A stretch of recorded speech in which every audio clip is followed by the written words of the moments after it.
Assalamualaikum warahmatullahi wabarakatuh. Selamat pagi. Berjumpa lagi dengan Ibu. Sebelum ke pembelajaran, absen terlebih dahulu ya. Kalau sudah, kita mulai pembelajaran hari ini, yaitu tentang sifat-sifat eksponen. Oke.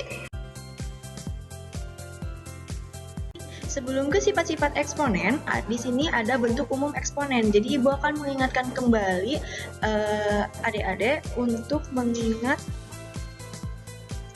bentuk umum eksponen. Ada yang masih ingat? Iya dong. Untuk bentuk umum eksponen yaitu A pangkat N dengan A-nya dikalikan sebanyak N faktor. Oke, kira-kira apa itu A pangkat N? A pangkat N itu dibaca A pangkat N dengan A-nya bilangan real dan N-nya bilangan asli. Kemudian A-nya, nah A itu adalah bilangan pokok atau basisnya. Kemudian N adalah besar pangkatnya. Itu untuk bentuk umum eksponen. Selanjutnya yaitu sifat-sifat eksponen. Sifat-sifat eksponen kira-kira apa saja? Coba diingat kembali materinya. Oke, tapi sebelum Ibu menjelaskan lebih lanjut, silakan buka buku paketnya, silakan sediakan alat tulisnya dengan buku tulisnya ya, supaya nanti materi-materi yang Ibu sampaikan ditulis dan dicatat. Kemudian untuk sifat-sifat eksponen yang nomor 1, diingat ketika A pangkat M dikalikan A pangkat N, nah ketika si basisnya sama, berarti yang dijumlahkan, kalau perkalian, basisnya dikalikan, berarti pangkatnya yang dijumlahkan. Contohnya, ini contohnya. Contohnya 5 pangkat 2 dikali 5 pangkat 4, yaitu berarti basisnya yang ditulisnya hanya 1, tidak usah ditulis 2 kali lagi, berarti jadi 5 pangkat, nah pangkatnya ditulis 2, karena di sini 2, yang 1 berarti ditambah 4, jadi sama dengan 5, basisnya tulis, kemudian 2 tambah 4, yaitu 6, berarti hasilnya 5 pangkat 6. Paham ya? Kemudian Ibu lanjutkan kembali untuk sifat berikutnya, yaitu kalau tadi perkalian, sekarang selanjutnya yaitu pembagian. Untuk pembagiannya bagaimana? Pembagiannya, jadi kalau tadi perkalian itu pangkatnya ditambah, nah sekarang untuk pembagian pangkatnya yang dikurang. Contohnya seperti apa? Kita lihat. Nah, di sini basisnya angka 2, kemudian 2 pangkat 6 dibagi 2 pangkat 4, jadinya berapa? Iya, jadinya 2 pangkat 6 dikurangi 4, jadi hasilnya 2 pangkat 2. Oke, selanjutnya, kalau tadi sudah perkalian, pembagian, sekarang kali kurung ini namanya ya. Ketika ada di dalam kurung pangkatnya, kemudian ada di luar kurung juga pangkatnya harus diapakan? Pangkatnya berarti harus dikalikan. Oke, contohnya seperti ini. Ketika ada dalam kurung 4 pangkat 2, tutup kurung ada pangkat 3, berarti di sana dinyatakan bahwa 4 pangkat 2 kali 3, yaitu sama dengan 2 kali 3, 6. Jadi hasilnya 4 pangkat. Oke, nah, untuk selanjutnya, yaitu, ya, untuk selanjutnya, Ibu jangan tampilkan dulu ya, udah. Misalkan untuk selanjutnya yaitu A dikali B. Ingat, basisnya itu berbeda, ada basis A, ada basis B.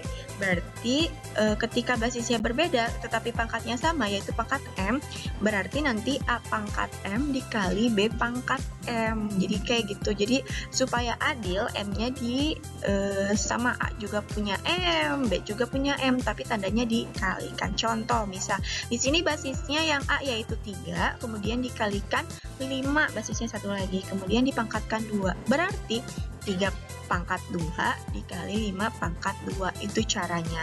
Kemudian selanjutnya, oke, untuk yang kelima, yaitu untuk yang satu ini syaratnya si B itu tidak boleh 0. Kenapa? Karena ini kan perpangkatan itu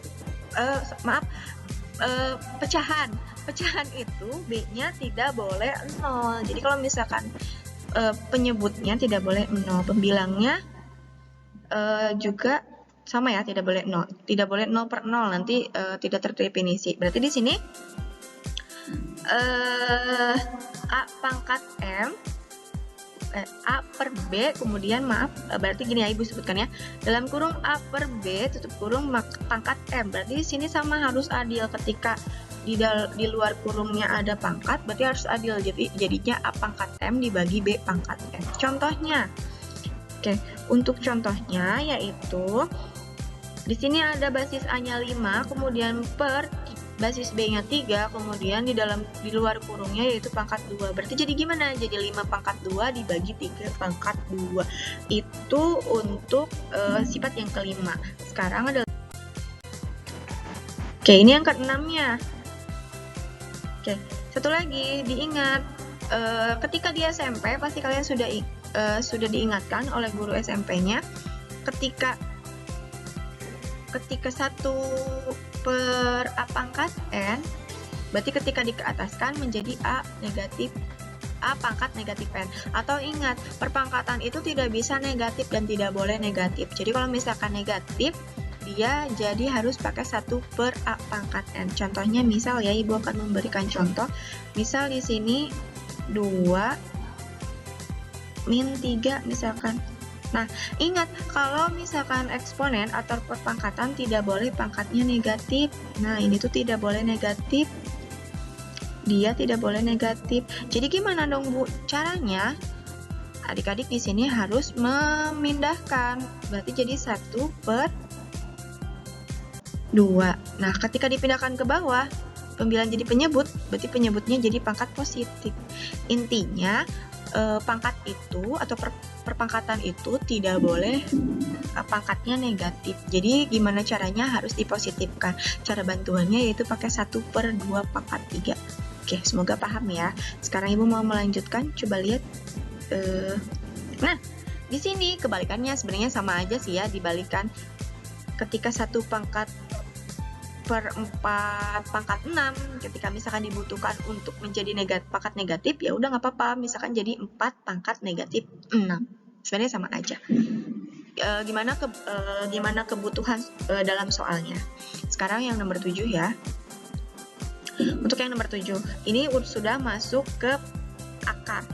Jadi kenapa sih kok bisa nyambung antara eksponen dengan akar? Ingat, eksponen itu kan perpangkatan. Perpangkatan itu kan berarti dia juga bisa dalam bentuk akar. Misal di sini ada, diingat ya posisinya, untuk N itu di luar, kalau misalkan M itu di dalam akarnya. Ketika dijadikan ubah ke dalam eksponen atau perpangkatan, berarti jadi A, M-nya di atas per N. Misal ya, Ibu mau mencontohkan, misalkan akar 2. Berapa kira-kira? Iya, jadinya diingat. Ini kan sebenarnya 2 itu punya pangkat 1 ya. Berarti makanya kenapa jawabannya ketika ada akar berarti 2, basisnya kan angka 2. Mohon maaf, nah Ibu koreksi dulu. Oke. Berarti kan basisnya 2, kemudian pangkatnya berapa? Ingat, ini kan ada angka 1, berarti jadi 1. Oke. Ini kan mereka sebenarnya tidak terlihat. Jadi akar itu ada nilai khususnya. Ketika akar itu ketika diubah akar menjadi pangkat itu sebenarnya setengah. Setengah itu akar. Gitu ya. Semoga paham. Coba kita lihat contohnya dari ini ya. Nah, benar. Ketika ini kan ininya 4 ya. N-nya 4, ini 6. Jadi posisi 6-nya itu di pembilang, ke posisi 4-nya itu di penyebut. Paham ya? Oke, kita selanjutnya. Oke, Ibu ini hapus dulu biar enak. Nah, untuk selanjutnya, ingat yang terakhir, sifat yang terakhir itu berapapun yang dipangkatkan dengan 0, dia hasilnya akan 1. Nah, tapi syaratnya A itu nilai A basisnya tidak boleh 0. Oke, contohnya berapapun itu ya, mau ribuan, mau ratusan, ketika dipangkatkan 0 menjadi 1. Jadi misalkan 1 pangkat 0 yaitu 1. Kecuali 0 pangkat 0 itu tidak ada ya. Oke, Mungkin itu untuk penjelasan sifat-sifat eksponen, silakan boleh tulis di buku catatannya. Untuk selanjutnya di sini.